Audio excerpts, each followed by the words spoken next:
Ielts 16. Published by Cambridge University Press and Cambridge Assessment English 2021. This recording is copyright. Test 1. This is the Ielts listening test. You will hear a number of different recordings and you will have to answer questions on what you hear. There will be time for you to read the instructions and questions, and you will have a chance to check your work. All the recordings will be played once only. The test is in 4 parts.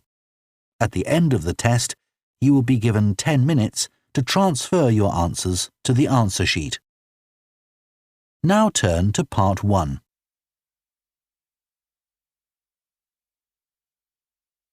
Part 1. You will hear a man phoning to find out about some children's engineering workshops. First, you have some time to look at questions 1 to 3.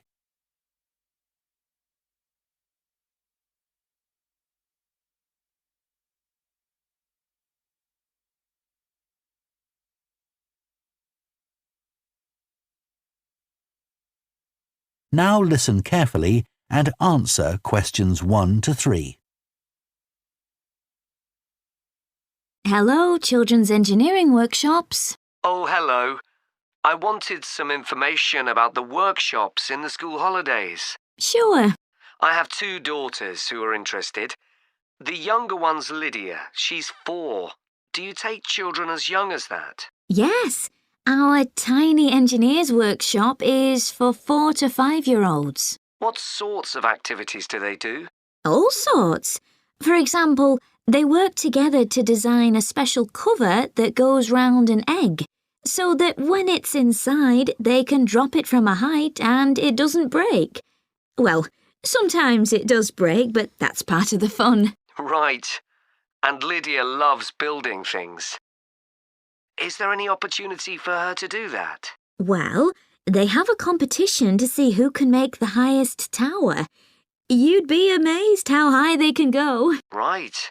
But they're learning all the time as well as having fun. For example, one thing they do is to design and build a car that's attached to a balloon, and the force of the air in that actually powers the car and makes it move along. They go really fast too. Okay, well, all this sounds perfect.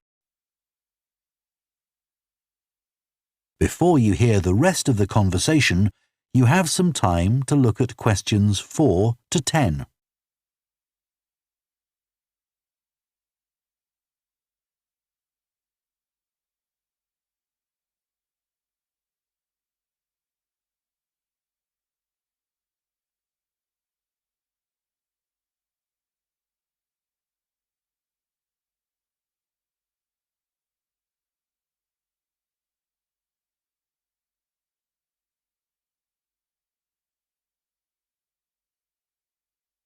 Now listen and answer questions 4 to 10.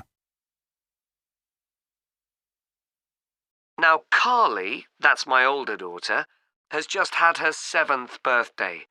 So, presumably, she'd be in a different group. Yes, she'd be in the junior engineers. That's for children from 6 to 8. And do they do the same sorts of activities? Some are the same, but a bit more advanced. So they work out how to build model vehicles, things like cars and trucks, but also how to construct animals using the same sorts of material and technique. And then they learn how they can program them and make them move. So they learn a bit of coding? They do. They pick it up really quickly. We're there to help if they need it, but they learn from one another too. Right. And do they have competitions too? Yes. With the junior engineers, it's to use recycled materials like card and wood to build a bridge. And the longest one gets a prize. That sounds fun. I wouldn't mind doing that myself. Then they have something a bit different, which is to think up an idea for a 5-minute movie and then film it using special animation software. You'd be amazed what they come up with. And of course, that's something they can put on their phone and take home to show all their friends. Exactly. And then they also build a robot in the shape of a human, and they decorate it and program it so that it can move its arms and legs. Perfect. So, is it the same price as the tiny engineers? It's just a bit more, £50 for the 5 weeks. And are the classes on a Monday too? They used to be, but we found it didn't give our staff enough time to clear up after the first workshop, so we moved them to Wednesdays. The classes are held in the morning from 10 to 11. OK. That's better for me, actually. And what about the location? Where exactly are the workshops held? They're in Building 10A. There's a big sign on the door. You can't miss it. And that's in Fradston Industrial Estate. Sorry? Fradston. That's F-R-A-D-S-T-O-N-E.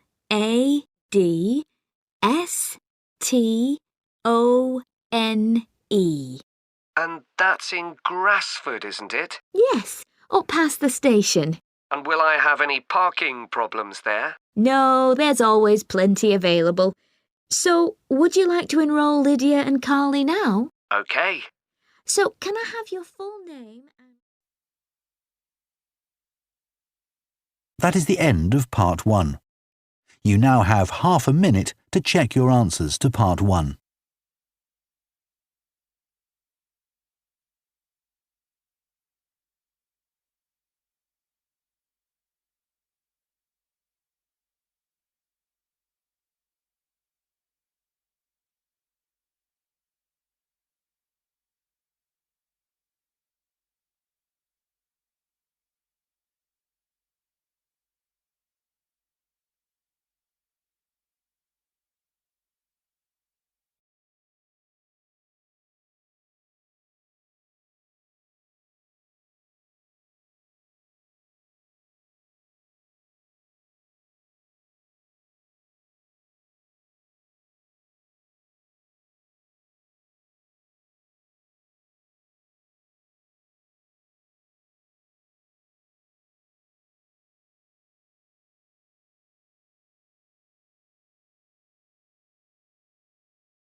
Part 2.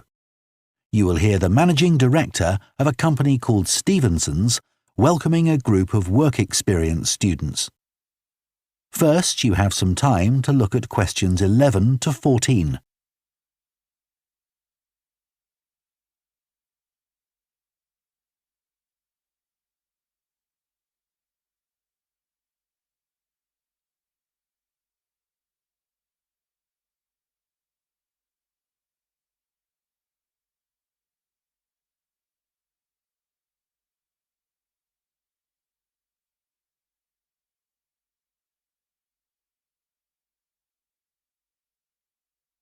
Now listen carefully and answer questions 11 to 14. Good morning everyone and welcome to Stevenson's, one of the country's major manufacturers of metal goods. Thank you for choosing us for your 2 weeks of work experience. My name is Julia Simmons and since the beginning of this year I've been the managing director. Stevenson's is quite an old company. Like me, the founder, Ronald Stevenson, went into the steel industry when he left school. That was in 1923.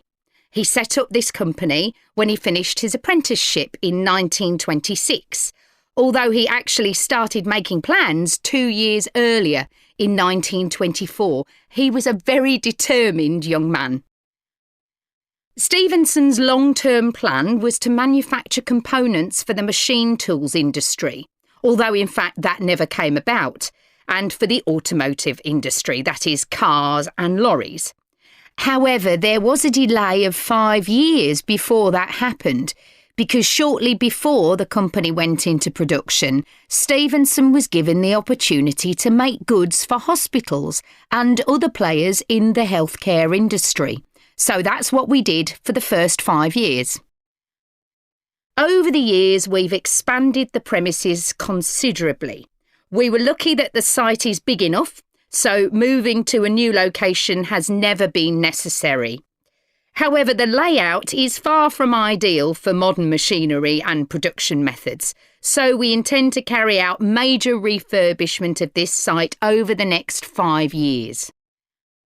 I'd better give you some idea of what you'll be doing during your 2 weeks with us, so you know what to expect. Most mornings you'll have a presentation from one of the managers to learn about their department, starting this morning with research and development. And you'll all spend some time in each department, observing what's going on and talking to people, as long as you don't stop them from doing their work altogether. In the past, a teacher from your school has come in at the end of each week to find out how the group were getting on, but your school isn't able to arrange that this year. Before you hear the rest of the talk, you have some time to look at questions 15 to 20.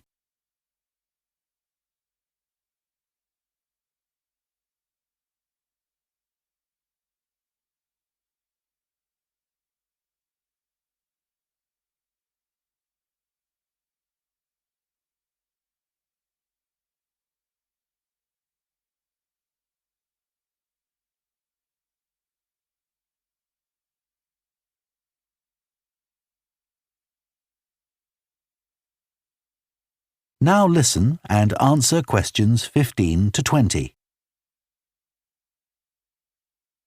OK, now I'll briefly help you to orientate yourselves around the site. As you can see, we're in the reception area, which we try to make attractive and welcoming to visitors. There's a corridor running left from here, and if you go along that, the door facing you at the end is the entrance to the coffee room.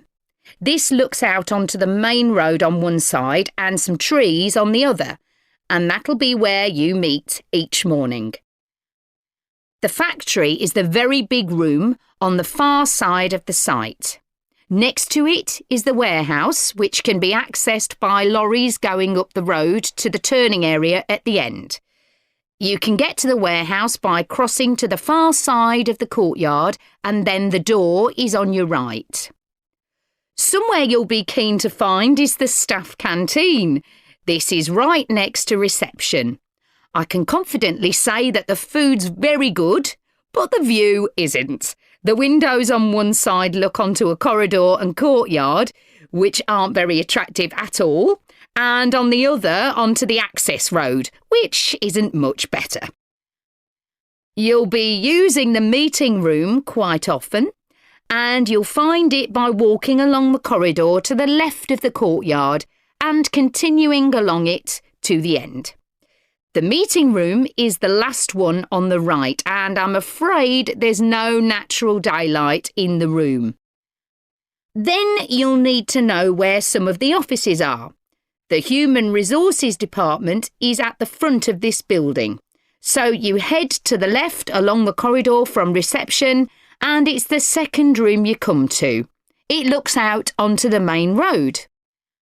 And finally, the boardroom, where you'll be meeting sometimes. That has quite a pleasant view, as it looks out onto the trees. Go along the corridor past the courtyard, right to the end. The boardroom is on the left, next to the factory. OK, now, are there any questions before we move? That is the end of Part 2. You now have half a minute to check your answers to Part 2.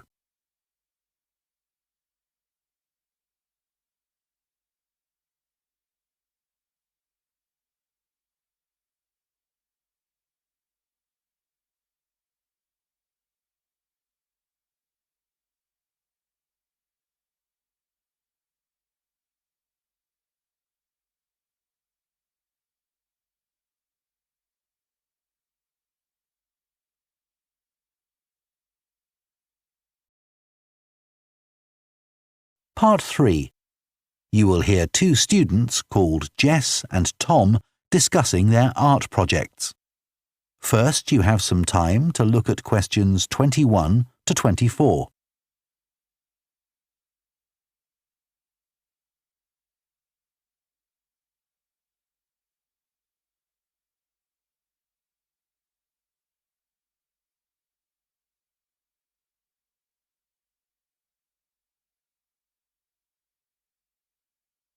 Now listen carefully and answer questions 21 to 24. How are you getting on with your art project, Tom? Okay. They gave us the theme of birds to base our project on, and I'm not really all that interested in wildlife, but I'm starting to get into it. I've pretty well finished the introductory stage. So have I. When they gave us all those handouts with details of books and websites to look at, I was really put off. But the more I read, the more interested I got. Me too. I found I could research so many different aspects of birds in art. Colour, movement, texture. So I was looking forward to the bird park visit. What a letdown.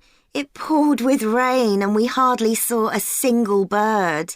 Much less use than the trip to the Natural History Museum. Yeah. I liked all the stuff about evolution there. The workshop sessions with Dr. Fletcher were good too, especially the brainstorming sessions. I missed those because I was ill. I wish we could have seen the projects last year's students did. I suppose they want us to do our own thing, not copy. Have you drafted your proposal yet? Yes, but I haven't handed it in. I need to amend some parts. I've realised the notes from my research are almost all just descriptions. I haven't actually evaluated anything, so I'll have to fix that. Oh, I didn't know we had to do that. I'll have to look at that too. Did you do a timeline for the project? Yes, and a mind map. Yeah, so did I. I quite enjoyed that. But it was hard having to explain the basis for my decisions in my action plan. What? You know, give a rationale. I didn't realise we had to do that. OK, I can add it now.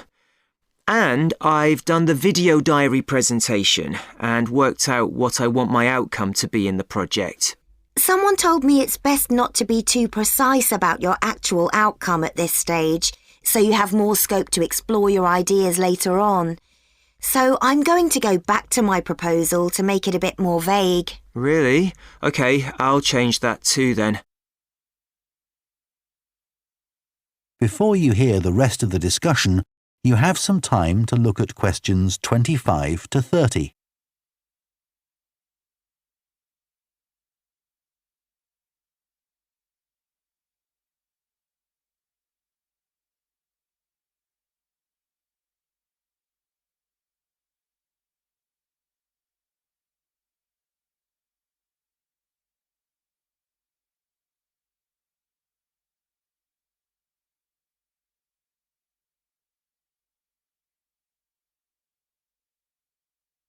Now listen and answer questions 25 to 30. One part of the project I'm unsure about is where we choose some paintings of birds and say what they mean to us. I chose a painting of a falcon by Landseer. I like it because the bird's standing there with his head turned to one side, but he seems to be staring straight at you. But I can't just say it's a bit scary, can I? You could talk about the possible danger suggested by the bird's look. Oh, OK. There's a picture of a fishhawk by Audubon I like. It's swooping over the water with a fish in its talons and with great black wings which take up most of the picture. So you could discuss it in relation to predators and food chains? Well, actually, I think I'll concentrate on the impression of rapid motion it gives. Right. Do you know that picture of a kingfisher by Van Gogh? It's perching on a reed growing near a stream. Yes, it's got these beautiful blue and red and black shades. I've actually chosen it because I saw a real kingfisher once when I was little. I was out walking with my grandfather and I've never forgotten it. Oh, so we can use a personal link? Sure. OK. There's a portrait called William Wells. I can't remember the artist, but it's a middle-aged man who's just shot a bird. And his expression and the way he's holding the bird in his hand suggests he's not sure about what he's done. To me, it's about how ambiguous people are in the way they exploit the natural world. Interesting. There's Gauguin's picture via a Matty. He did it in Tahiti. It's a woman with a white bird behind her that is eating a lizard. And what I'm interested in is what idea this bird refers to. Apparently, it's a reference to the never-ending cycle of existence. Wow. I chose a portrait of a little boy, Giovanni de' Medici. He's holding a tiny bird in one fist. I like the way he's holding it carefully so he doesn't hurt it. Oh, right. That is the end of Part 3. You now have half a minute to check your answers to Part 3.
Part 4. You will hear a professor of philosophy giving a talk on the ancient philosophy of Stoicism. First, you have some time to look at questions 31 to 40.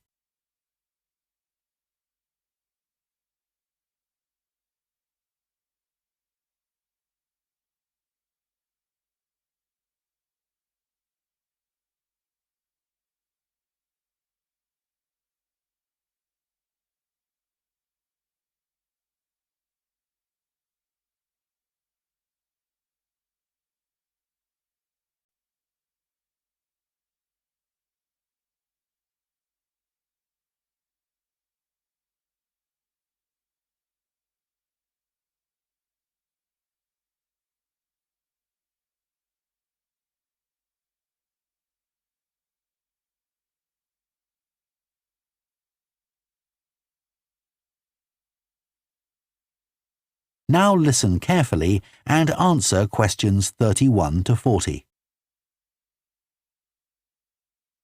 Ancient philosophy is not just about talking or lecturing or even reading long, dense books. In fact, it is something people have used throughout history to solve their problems and to achieve their greatest triumphs. Specifically, I am referring to Stoicism, which in my opinion is the most practical of all philosophies and therefore the most appealing. Stoicism was founded in ancient Greece by Zeno of Citium in the early 3rd century BC, but was practiced by the likes of Epictetus, Cato, Seneca, and Marcus Aurelius. Amazingly, we still have access to these ideas, despite the fact that the most famous Stoics never wrote anything down for publication. Cato definitely didn't. Marcus Aurelius never intended his meditations to be anything but personal. Seneca's letters were, well, letters, and Epictetus's thoughts come to us by way of a note-taking student. Stoic principles were based on the idea that its followers could have an unshakable happiness in this life, and the key to achieving this was virtue. The road to virtue, in turn, lay in understanding that destructive emotions like anger and jealousy are under our conscious control. They don't have to control us, because we can learn to control them. In the words of Epictetus, external events I cannot control, but the choices I make with regard to them I do control. The modern-day philosopher and writer Nassim Nicholas Taleb defines a Stoic as someone who has a different perspective on experiences which most of us would see as wholly negative. A Stoic transforms fear into caution, pain into transformation, mistakes into initiation, and desire into undertaking. Using this definition as a model, we can see that throughout the centuries, Stoicism has been practiced in more recent history by kings, presidents, artists, writers, and entrepreneurs.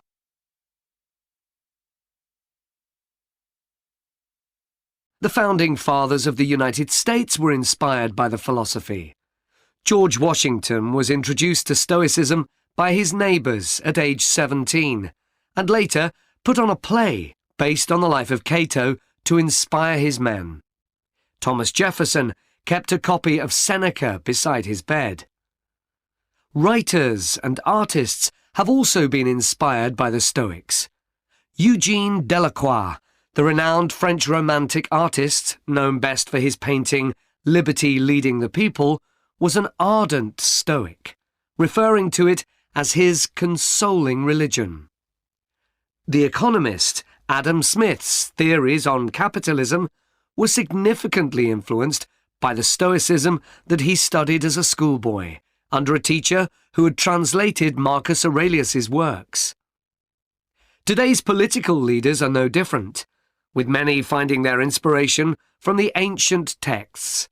Former US President Bill Clinton rereads Marcus Aurelius every single year, and many have compared former President Obama's calm leadership style to that of Cato.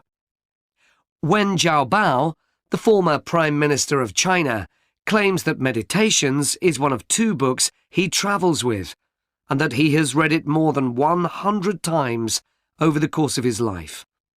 Stoicism had a profound influence on Albert Ellis, who invented cognitive behavior therapy, which is used to help people manage their problems by changing the way that they think and behave. It's most commonly used to treat depression. The idea is that we can take control of our lives by challenging the irrational beliefs that create our faulty thinking, symptoms, and behaviors by using logic instead. Stoicism has also become popular in the world of business. Stoic principles can build the resilience and state of mind required to overcome setbacks, because Stoics teach turning obstacles into opportunity, a lesson every business entrepreneur needs to learn. I would argue that studying Stoicism is as relevant today as it was 2,000 years ago, thanks to its brilliant insights into how to lead a good life. At the very root of the thinking, there is a very simple way of living. Control what you can and accept what you can't. This is not as easy as it sounds and will require considerable practice. It can take a lifetime to master. The Stoics also believed the most important foundation for a good and happy life is not money, fame, power, or pleasure, but having a disciplined and principled character, something which seems to resonate with many people today. That is the end of Part 4. You now have 1 minute to check your answers to Part 4.